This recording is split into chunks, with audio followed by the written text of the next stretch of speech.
Page number 4, test yourself 1.1 short question देखें बेटा। First short question, in which branch of chemistry behaviour of gases and liquid studied. बताएं बेटा, behaviour of liquid and gases किस branch में discuss करते हैं हम लोग?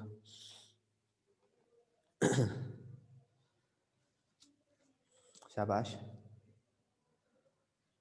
हाँ ऐसे कह सकते हैं बेटा।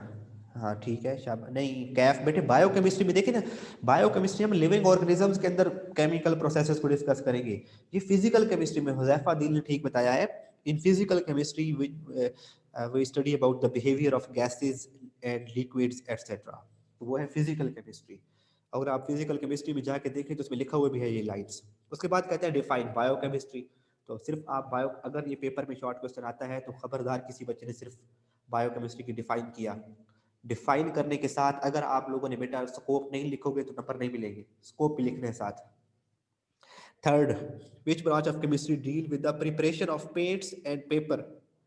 हाँ जी बताएं, preparation of paints and paper ये कौन सी ब्रांच में डिस्कस किया जाएगा? हुजैफा दिल शाबाश, लगता है नोट्स खोले हुए हैं। नोमान शाबाश, मरियम इमरान ने ठीक बताया शाबाश, सही है बेटा। तो आज 29 बच्चे हो गए माशाल्लाह से, बच्चे आना शुरू हो गए। वालेकुम सलाम बेटा।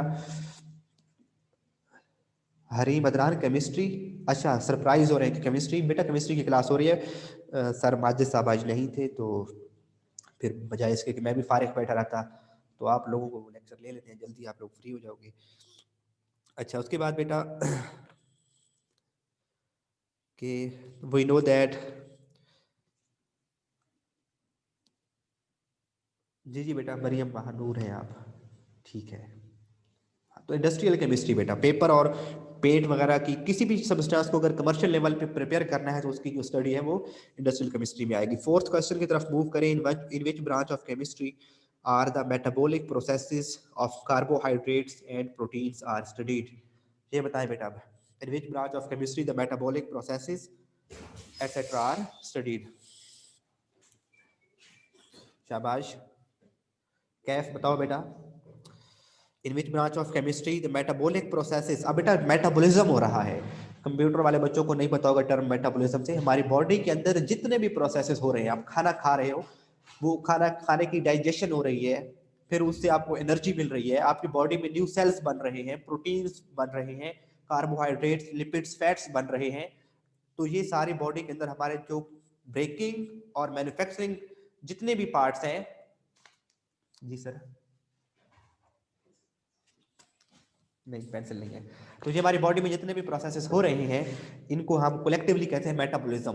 तो मेटाबॉलिक प्रोसेसेस ऑफ कार्बोहाइड्रेट्स और प्रोटीन्स का मतलब है आपने जो रोटी खा रहे हो, खाना खा रहे हो, तो वो कार्बोहाइड्रेट्स खा रहे हैं, लेकिन हमारी बॉडी में जाएंगे उन कार्बोहाइड्रेट्स की ब्रेक डाउन होगी, वो डाइजेस्ट होंगे और फिर हमारी बॉडी उनसे एनर्जी हासिल करेगी। प्रोटीन से इस तरह से एनर्जी हासिल करेगी, उन प्रोटीन को यूज करके अपनी प्रोटीन्स बनाएगी। तो ये सारे मेटाबॉलिक प्रोसेसेस आ जाते हैं और इसको कहते हैं बायोकेमिस्ट्री। शाबाश। नेक्स्ट बेटा क्वेश्चन नंबर 5 की तरफ मूव करें, कहते हैं विच branch of chemistry deal with the atomic energy and it's uses in daily life. पहले लिख के बैठा था हुदैफा के साथ, जैसे पूछेंगे मैं पेस्ट कर दूंगा। न्यूक्लियर केमिस्ट्री, शाबाश बच्चे शाबाश। हाँ, और उसके बाद है which branch of chemistry, last question बेटा, which branch of chemistry deals with the structure and properties of naturally occurring molecules.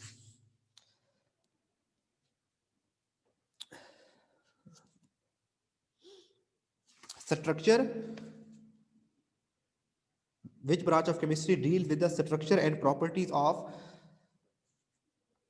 naturally occurring molecules? बताएं शाबाश।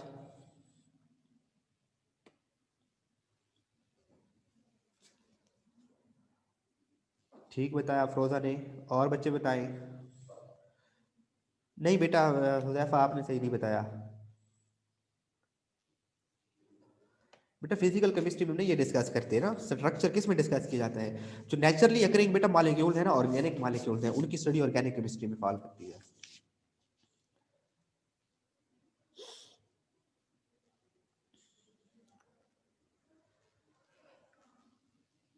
अच्छा उसके बाद बेटा अब,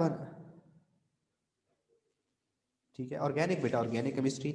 नेक्स्ट बेटा अब आ जाओ बेसिक डेफिनेशंस पर। और सबसे पहले डेफिनेशन ऑफ मैटर, चौथी छठी क्लास से आपके साइंस के सिलेबस में शामिल है। Define matter.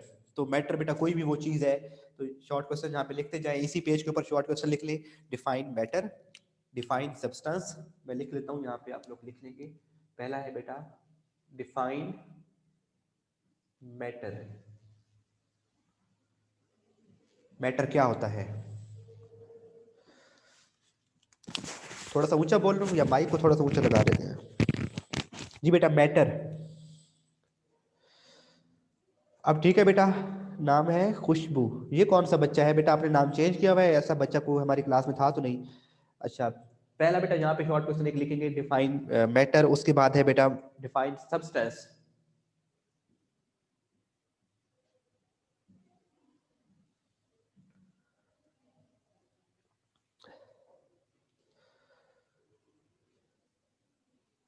सब्सटेंस। और उसके बाद बेटा define what are physical properties, या फिर डिफाइन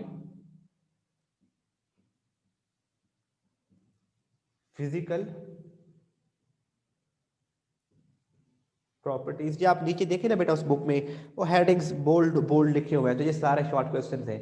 नेक्स्ट यहाँ से शॉर्ट क्वेश्चन बनता है कि डिफाइन केमिकल प्रॉपर्टीज।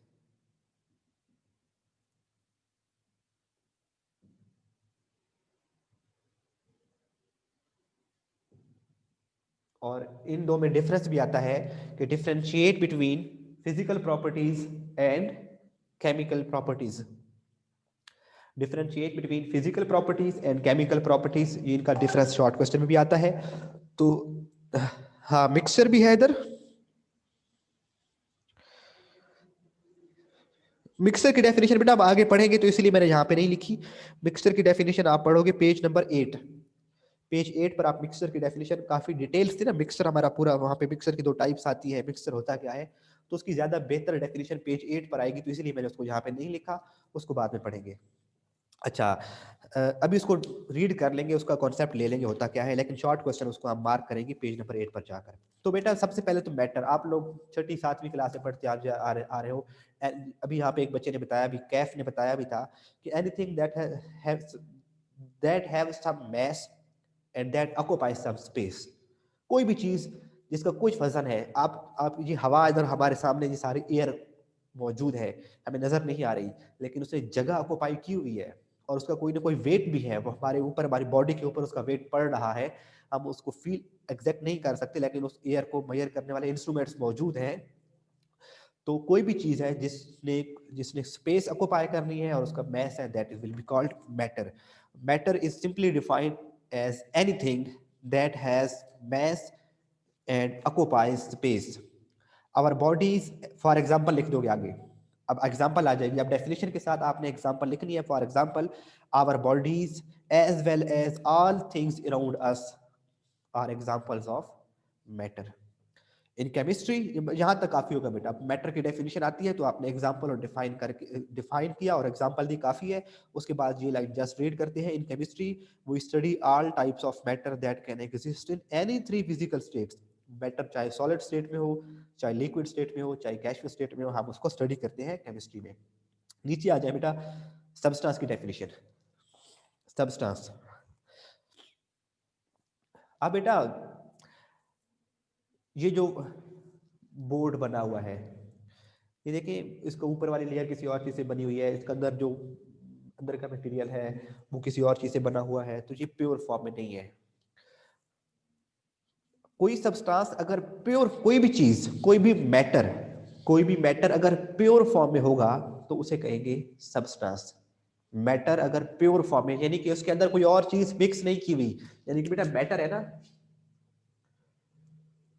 ये दो फॉर्म में हो सकती है इसकी, मैटर की दो फॉर्म में हो सकता है। ये एक हो सकता है प्योर और एक हो सकता है इम्प्योर।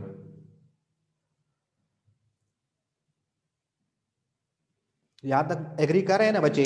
जो मैटर है, कोई भी चीज है, वो प्योर भी हो सकती है और इम्प्योर भी हो सकती है। प्योर कैसे हो सकती है? लेट्स सपोज हम कहते हैं बेटा ये कॉपर मेटल है, कॉपर मेटल का कोई पीस है, तो सारे के सारे उसके अंदर अगर कॉपर के एटम है और किसी भी चीज का कोई और एटम नहीं है तो हम कहेंगे वो प्योर है। और आपके सामने जो एयर है, एयर, तो इसमें तो बहुत सी गैसेस है, बहुत से एटम्स मौजूद हैं, वो इम्प्योर है। तो बेटा जो प्योर चीज होती है ना बेटा, प्योर, उसको कहते हैं सब्सटेंस।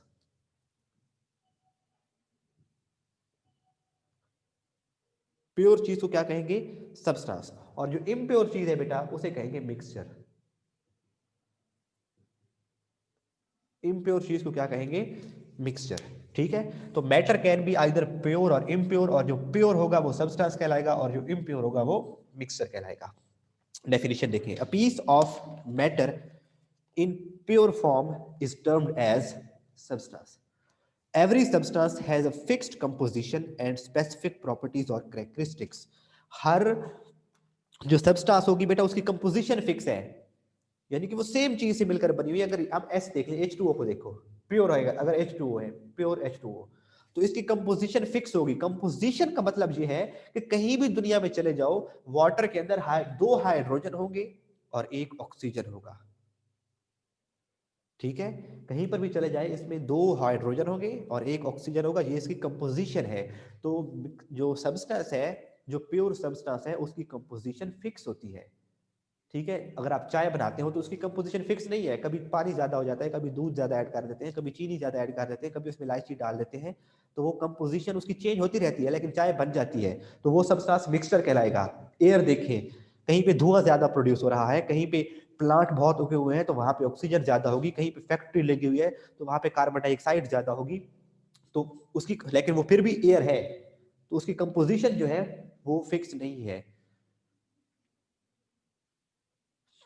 बेटा H2O तो एक प्योर फॉर्म में है ना, हाइड्रोजन और ऑक्सीजन, इसके और इसके अलावा इसमें कोई चीज ऐड नहीं है। वाटर हम देख लें, वाटर एक सब्सटेंस है, अगर उसमें कोई सॉल्ट ऐड नहीं किया हुआ, अगर उसमें कोई मेटल डिसॉल्व नहीं हुई भी, उसमें कोई डस्ट पार्टिकल नहीं है, तो हम उसको कंसीडर करेंगे ये प्योर फॉर्म में H2O है।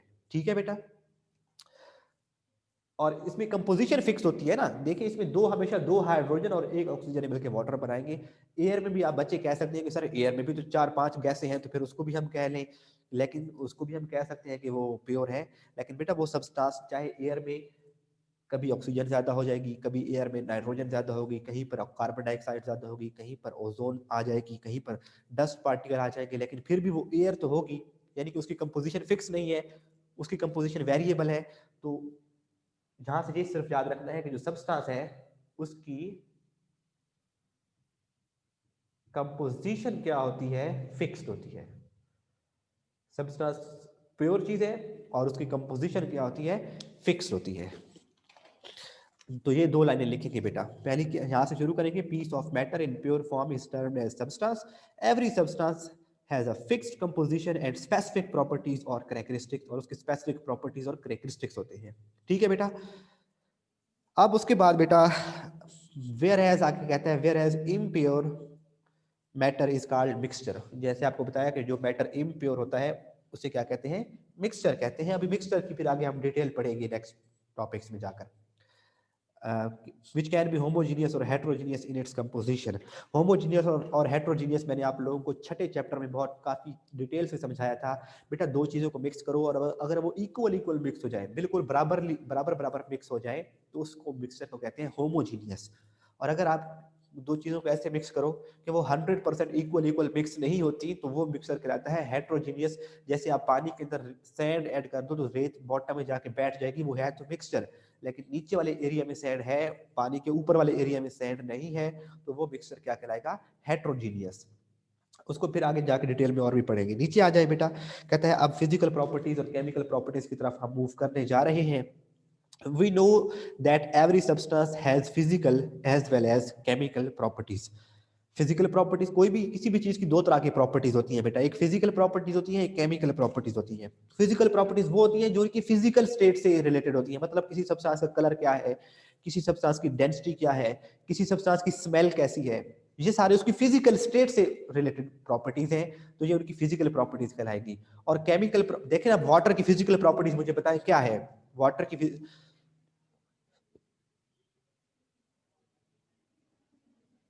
बेटा मिक्सचर जो है तो खुशबू, बेटे मिक्सचर जो है तो मिक्सचर में एक चीज नहीं होती, एक से ज्यादा चीजें होती हैं।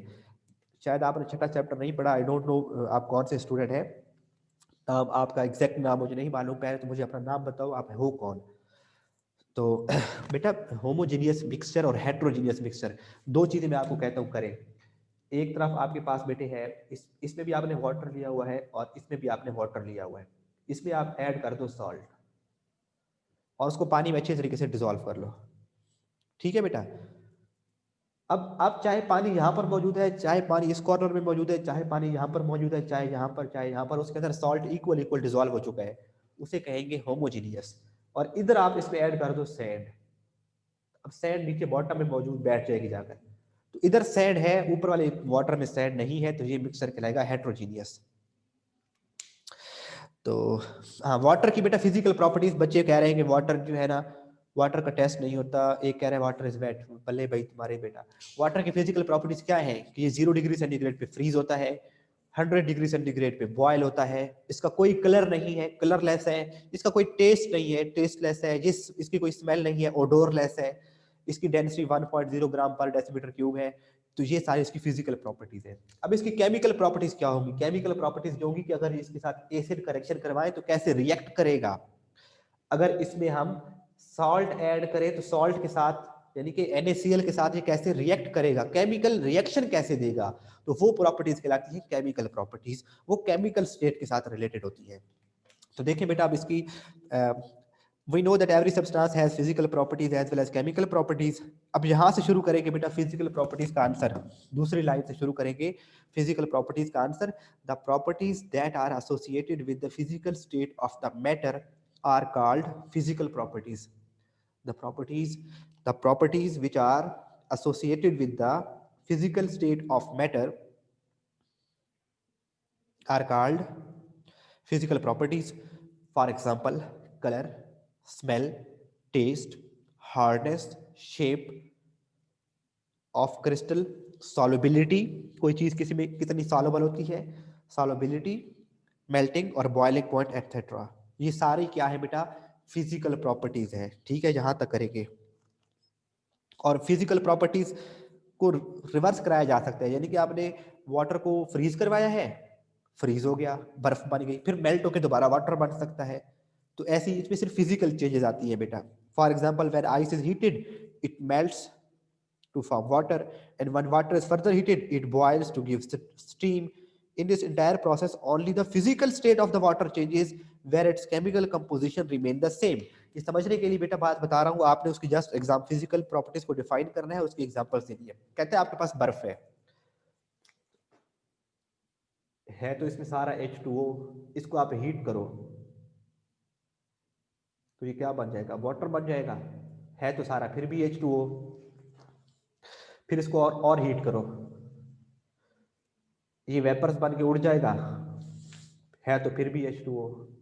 तो इसमें वाटर जस्ट उसकी फिजिकल स्टेट चेंज हो रही है, सॉलिड लिक्विड गैस, उसकी जस्ट फिजिकल स्टेट चेंज हो रही है। तो ऐसी प्रॉपर्टीज क्या कहलाती हैं, फिजिकल प्रॉपर्टीज, जो जस्ट फिजिकल स्टेट के साथ रिलेटेड हो। और अगर केमिकल प्रॉपर्टीज देखें बेटा, H2O है, इसको HCl में अगर ऐड करवाएं तो ये बन जाता है H3O positive plus Cl negative. H2O किधर गया, यूज हो गया ना, उसकी केमिकल कंपोजिशन ही चेंज हो गई है। तो ऐसी प्रॉपर्टीज जो केमिकल स्टेट से रिलेटेड होती है उन्हें कहते हैं केमिकल प्रॉपर्टीज। तो अब चले बेटा नीचे सेकंड पैराग्राफ पर, केमिकल प्रॉपर्टीज। तो chemical properties depend on the composition of substance. When a substance undergoes a chemical change its composition changes and new substance is formed.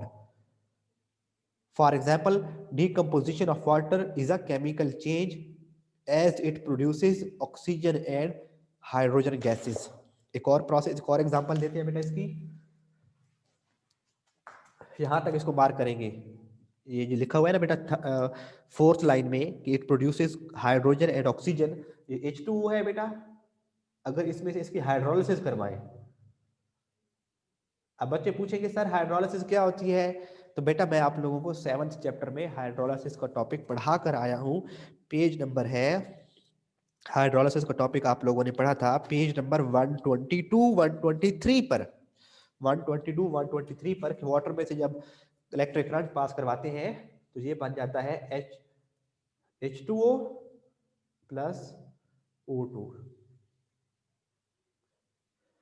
तो देखें H2O वाटर में जो था, वाटर था, वो हाइड्रोजन गैस और ऑक्सीजन गैस में कन्वर्ट हो गया है। हाँ, तो वही इलेक्ट्रोलिसिस कह रहा हूँ ना बेटा, उसे हाइड्रोलिसिस भी कहते हैं। इलेक्ट्रोलिसिस होता है किसी भी सब्सटेंस का वाटर, किसी भी सब्सटेंस का करंट पास करने से टूटना, और अगर वो सब्सटेंस वाटर हो तो उसे हाइड्रोलिसिस कहते हैं बेटा। ठीक है, तो देखिए for example decomposition of water in a chemical change it produces hydrogen and oxygen gases. ठीक है, तो इस तरह से वाटर जो है वो अब चेंज हो गया, उसकी फिजिकल स्टेट क्या, उसकी कंपोजिशन ही चेंज हो गई है। H2O से H2 अलग हो गया है, O2 अलग हो गया, H2 अलग हो गया है। तो ऐसी प्रॉपर्टीज को क्या कहते हैं, जो किसी सब्सटेंस की केमिकल उसकी कंपोजिशन के साथ रिलेटेड होती है, उन्हें कहते हैं केमिकल प्रॉपर्टीज। तो दोबारा देखें केमिकल प्रॉपर्टीज कहाँ से मार्क करेंगे, chemical properties depend upon the, या ऐसे कह सकते हैं the properties which depend upon the composition of substance are called chemical properties. When a substance undergoes a chemical change, its composition changes and a new substances are formed. For example, decomposition of water is a chemical change as it produces oxygen and hydrogen. यहां तक बेटा। तो अब चले बेटा आगे। अब नीचे वाला इसको बॉक्स को देख ले बेटा। इस नीचे जो फ्लो शीट डायग्राम बनाई हुई है कि जो मैटर है वो मिक्सचर हो सकता है या सब्सटेंस हो सकता है। तो मिक्सचर होमोजीनियस होगा या हेट्रोजीनियस होगा, जो कि सब्सटेंस है, या तो वो एलिमेंट हो सकता है या वो कंपाउंड हो सकता है। जैसे सोडियम एक एलिमेंट है, कॉपर एक एलिमेंट है, ऑक्सीजन एक एलिमेंट है। गैस की बात नहीं कर रहा, वो ऑक्सीजन एटम की बात कर रहा हूँ, वो एक एलिमेंट है। और कंपाउंड क्या है, O2, दो ऑक्सीजन के एटम मिलकर एक कंपाउंड है। H2O ये एक कंपाउंड है। NaCl ये एक कंपाउंड है। H2SO4 एक कंपाउंड है। तो इस तरह से बेटा हम ये कंपाउंड और एलिमेंट की डिटेल भी पढ़ेंगे। अब आ जाओ पेज नंबर 5 पर, और वहां पे हमने डिफाइन करना है एलिमेंट को। तो यहाँ पे शॉर्ट क्वेश्चन लिखेंगे, इंपॉर्टेंट शॉर्ट क्वेश्चन है, डिफाइन एलिमेंट। Define element. अगर बेटा इनका डिफरेंस आए, डिफरेंशिएट बिटवीन फिजिकल प्रॉपर्टीज और केमिकल प्रॉपर्टीज, तो फिर लाइन लगा के एक तरफ फिजिकल प्रॉपर्टीज एक तरफ केमिकल प्रॉपर्टीज को डिफाइन करोगे। तो पेज नंबर 5 पर बेटे क्वेश्चन नंबर लिखेंगे 5, डिफाइन एलिमेंट्स या व्हाट आर एलिमेंट्स।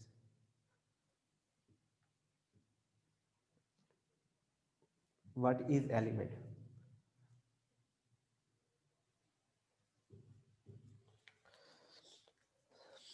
हाँ, एलिमेंट का क्वेश्चन लॉन्ग में भी आ सकता है बेटा। एलिमेंट का क्वेश्चन लॉन्ग में भी आ सकता है, बताता हूँ ये लॉन्ग कैसा आएगा। पहले शॉर्ट करते हैं फिर लॉन्ग में बताता हूँ लॉन्ग में क्या क्या लिखना है। ये आ चुका है एक बार long.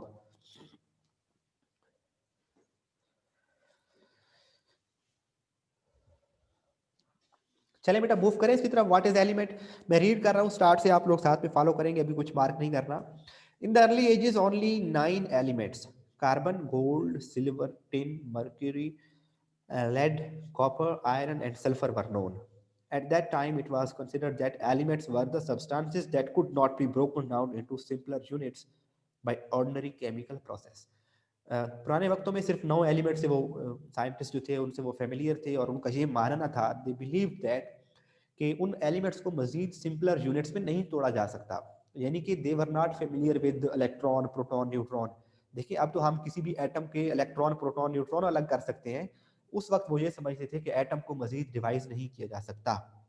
Until the end of 19th century, जब 19th सेंचुरी के एंड में, यानी कि 1890s में जाकर 19th सेंचुरी के एंड में, end of 19th century, 63 elements had been discovered. Now 118 elements have been discovered, out of which 92 are naturally occurring elements. ये MCQ है बेटा, ये वाले दो लाइनें, ये वाली line. Now 118 elements have been discovered. 118 elements अभी मौजूद हैं, 118। इनमें से जो नेचुरली occurring है वो 92 है। ये इंपॉर्टेंट MCQ है। नेचर में एग्जिस्ट करते हैं 92, और बाकी आर्टिफिशियल बनाए गए हैं, लेबोरेटरीज में काम करके बनवाए गए हैं, डिफरेंट एलिमेंट के रिएक्शंस करके, डिफरेंट एलिमेंट्स को तोड़ के एटम्स बनाए गए हैं। तो टोटल 118 है, और उनमें से नेचुरली अकरिंग कितने हैं, 92। अब यहाँ से शुरू करेंगे बेटा एलिमेंट की डेफिनेशन।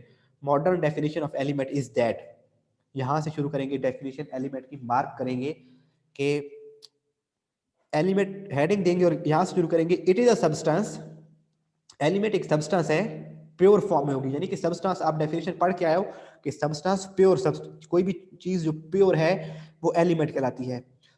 तो एलिमेंट कोई भी चीज जो प्योर है वो सब्सटेंस कहलाती है। तो एलिमेंट जिसको हम यहाँ पे डिफाइन करने जा रहे हैं, ये एलिमेंट भी एक सब्सटेंस है। और ये कौन सी सब्सटेंस है? It is a substance made up of same type of atoms, एक ही किस्म के एटम से मिलकर बना हो, having same atomic number and cannot be decomposed into simple substances by ordinary chemical means। यहां तक बेटा इसकी डेफिनेशन है। एलिमेंट की डेफिनेशन क्या हो गई कि एलिमेंट एक ऐसी सब्सटेंस है which is made up of similar same type of atoms. यहां तक बिल्कुल एक वर्ड में अगर बताओ, एक लाइन में बताओ, तो हम ये कह सकते हैं कि element is a substance which is made up of same type of atoms. और उन एटम्स में फिर क्या होना चाहिए, वो जो एटम्स हैं उनका एटॉमिक नंबर एक जैसा होना चाहिए, और cannot be and they cannot be decomposed into simple substances by ordinary chemical means। यहां तक लिखने के बाद नीचे लिख ले फॉर एग्जाम्पल, फॉर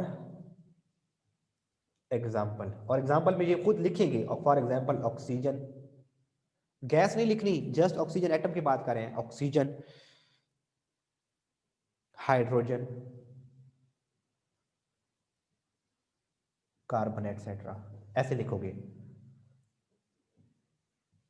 तो डिफाइन बुक में, डेफिनेशन बुक में लिखी हुई है, आपने मार्क किया यहाँ से कि एलिमेंट की हेडिंग दी और वहां से शुरू किया कि it is a substance that is made up of same type of atoms having same atomic number and cannot be decomposed into simpler units by ordinary chemical means, for example oxygen, hydrogen, carbon, etc। Clear है ये definition बेटा?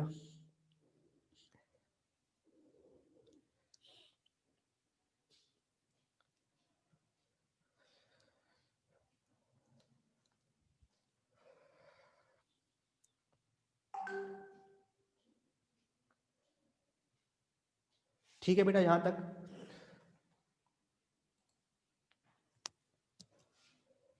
अब इसके बाद बेटा second paragraph पे चलें। वो कुछ बता दिया करो खुदा के बंदो। क्लियर है एलिमेंट की डेफिनेशन? अब्दुल्ला तौसीफ आप बताओ बेटा।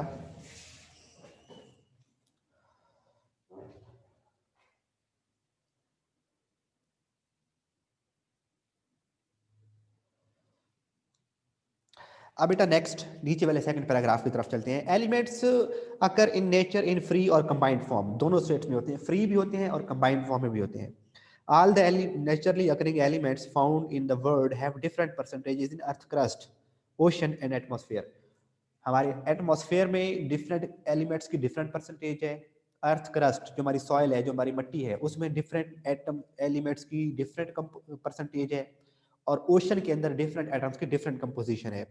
Table 1.1 shows natural occurrence in percentage by weight of the some major elements around us. It shows the concentration of these major elements found in the three main systems of the environment। Paragraph में याद करने वाला कुछ नहीं है। नहीं बेटा math का लेक्चर आज नहीं हुआ, सर की कुछ इमरजेंसी हो गई, उनके किसी रिलेटिव की डेथ हुई आई थिंक, तो वो आज नहीं आए, तो केमिस्ट्री का लेक्चर है। तो ये बेटा जो पैराग्राफ देख रहे हो लिख लो इसके ऊपर, बहुत बहुत बहुत इंपॉर्टेंट फॉर एमसीक्यूज। देखिए बेटा एमसीक्यूज कौन से आते हैं कि अर्थ क्रस्ट जो हमारी मिट्टी है इसके अंदर ऑक्सीजन 47% है, सिलिकॉन 28% है, और एल्यूमिनियम 7.8% है। इनमें से कोई सा भी एमसीक्यू आ सकता है कि the percentage of aluminium in earth crust is, percentage of silicon in earth crust is, percentage of oxygen in earth crust is. फिर ओशन में आ जाए तो ओशन में ऑक्सीजन 86% है, यानी कि वो H2O भी, H2O के अंदर भी ऑक्सीजन है, और उसके अंदर ऑक्सीजन वैसे डिसॉल्व भी हुई है।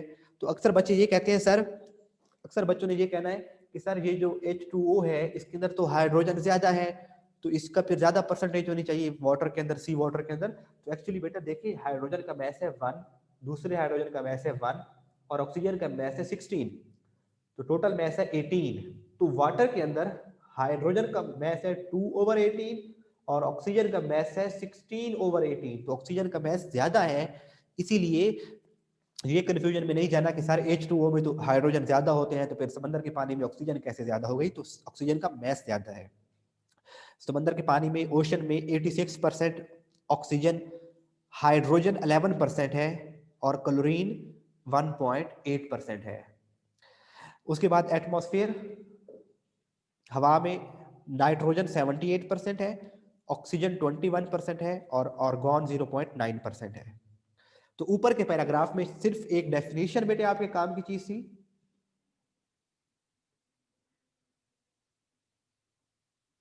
मिट्टी के अंदर ऑक्सीजन का क्या काम है। एक बच्चे ने पूछा है मिट्टी के अंदर ऑक्सीजन का क्या काम। देखिए बेटा, Al2O3 एल्यूमिनियम के ये वो हैं ओर्स हैं,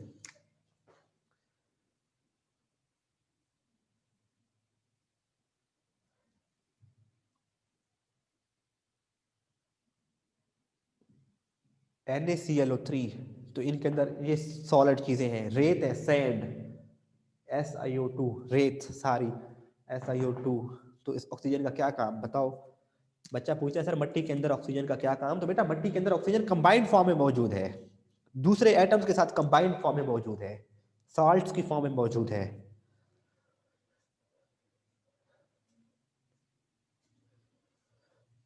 जोहा बेटे मुझे आपके क्वेश्चन की समझ नहीं आई सर। ओशन में तो जैसे H2 होता है, मुझे इसकी समझ नहीं आई, आपने क्या वर्ड क्या लिखा है जी, PATHAY क्या लिखा है, जरा दोबारा बता दें। अब बेटा नीचे वाला जो अगर ये लॉन्ग क्वेश्चन आते हैं ना बेटा, एलिमेंट्स और उसको कैसे क्लासिफाई करते हैं, तो बेटा हम इसमें मैं आपको स्ट्रक्चर बना देता हूँ, अगर आज टाइम खत्म हो गया तो फिर मैं इसको कल कंप्लीट कर लेंगे हम। ये शॉर्ट क्वेश्चन आप लोगों ने आई होप कि नोट कर लिए होंगे। तो एलिमेंट का अगर लॉन्ग क्वेश्चन आता है तो उसमें क्या लिखते होते हैं बेटा, आता है अलग तो नहीं नहीं बेटा, इकट्ठे होते हैं, इकट्ठे होते हैं।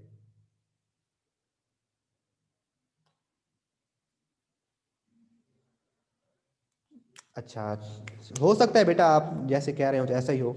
अब बेटा एलिमेंट, ये लॉन्ग क्वेश्चन आता है, डिफाइन एलिमेंट।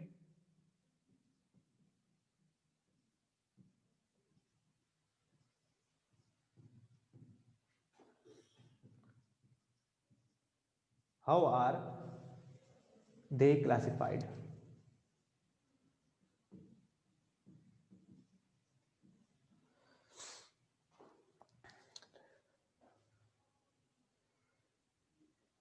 ठीक है बेटा, आपको जैसे आपको लग रहा है तो आपकी मर्जी है। अच्छा, तो बेटा इसमें आपने क्वेश्चन आता है define element, how are they classified. तो इसमें सबसे पहले आप लोगों ने क्या लिखा है, एलिमेंट की डिफाइन कर दिया आपने, एलिमेंट को आपने डिफाइन कर दिया हुआ है, ये हमने ऊपर पहले पैराग्राफ में डेफिनेशन मार्क की है। अब इसके बाद बेटा हमने एलिमेंट को क्या करना है, क्लासिफाई करना है।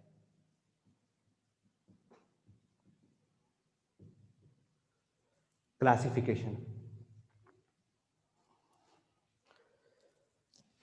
तो बेटा क्लासिफिकेशन, इसको हम कैसे क्लासिफाई करेंगे, दो तरीकों से हम एलिमेंट्स को क्लासिफाई कर सकते हैं। एक तो यहां पे आपकी बुक में लिखा हुआ है कि मेटल्स को हम, जो एलिमेंट्स हैं उनको हम सॉलिड्स, लिक्विड और गैसेस। ऑन द फिजिकल, ये बेटा on the basis of physical state, ये क्लासिफिकेशन कौन सी है, on the basis of physical state. जितने भी पीरियोडिक टेबल के एलिमेंट्स हैं, अभी हमने 92 एलिमेंट्स पढ़े हैं कि 92 नेचुरली अकरिंग एलिमेंट्स हैं और टोटल 118 एलिमेंट्स हैं।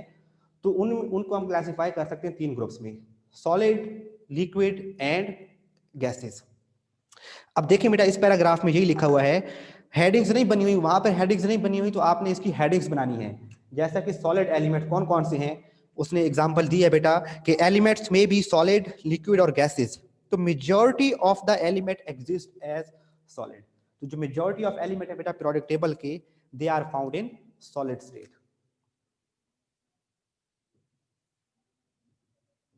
मेजॉरिटी ऑफ एलिमेंट्स वो सॉलिड फॉर्म में है, और उसने कुछ एग्जांपल्स दिए हैं, जैसा कि बेटा sodium, copper, gold, zinc. Periodic table में ज्यादातर सारे बेटा जो पीरियोडिक, अगर पेज 48 पे जाके पीरियोडिक टेबल देखें तो उसके जो बिल्कुल लेफ्ट साइड पे जितने भी मौजूद हैं वो सारे मेटल्स जो हैं वो सॉलिड स्टेट में हैं। तो किसी भी मेटल्स के नाम लिख लें, for example sodium, calcium, magnesium, zinc, silver, silver होता है Ag, ये सारे किस फॉर्म में पाए जाते हैं? सॉलिड फॉर्म में। उसके बाद बेटा लिक्विड फॉर्म में कि there are very few elements which अगर इन लिक्विड स्टेट। तो लिक्विड स्टेट में क्या है बेटा? वेरी फ्यू एलिमेंट्स, बहुत थोड़े से एलिमेंट्स हैं जो लिक्विड स्टेट में पाए जाते हैं। और वो कौन कौन से हैं? Mercury and bromine. एक है बेटा मर्करी, उसका सिंबल है Hg, और दूसरा है ब्रोमीन। बेटा ये जो मर्करी है ये मेटल है, आपको बता चुका हूं कि पीरियोडिक टेबल में सिर्फ एक मेटल है जो लिक्विड फॉर्म में पाई जाती है, और ये ब्रोमीन क्या है? Non metal. और पीरियोडिक टेबल में सिर्फ एक नॉन मेटल है जो कि लिक्विड फॉर्म में पाई जाती है, और वो कौन सी है? ब्रोमीन। और उसके बाद बेटा गैसेस। तो कुछ एलिमेंट्स हैं, a few elements exist as gases। a few, very few का मतलब होता है बहुत थोड़े, और a few का मतलब होता है थोड़े से। a few elements हैं, वो किस फॉर्म में पाए जाते हैं बेटा? गैसियस फॉर्म में पाए जाते हैं। For example nitrogen, oxygen and chlorine. तो ये वो एलिमेंट्स हैं जो, अच्छा लेस देन 1 मिनट। ओके बच्चों, यहां तक आप इसका स्क्रीनशॉट लें, और इसका नेक्स्ट पार्ट क्लासिफिकेशन एक हो गई है, एक रहती है, वो मैं आपको कल करवा दूंगा। वो इस बुक में भी नहीं लिखी हुई, on the basis of properties लिखा हुआ है, फिर मैं आपके उनको डिफाइन भी करवा दूंगा। तो आप लोगों ने अगर लॉन्ग क्वेश्चन आता है क्लासिफिकेशन, तो पहले एलिमेंट को डिफाइन करोगे, फिर सॉलिड लिक्विड गैसेस में इसको क्लासिफाई करोगे, और इसका एक क्लासिफिकेशन का पार्ट कल इंशाल्लाह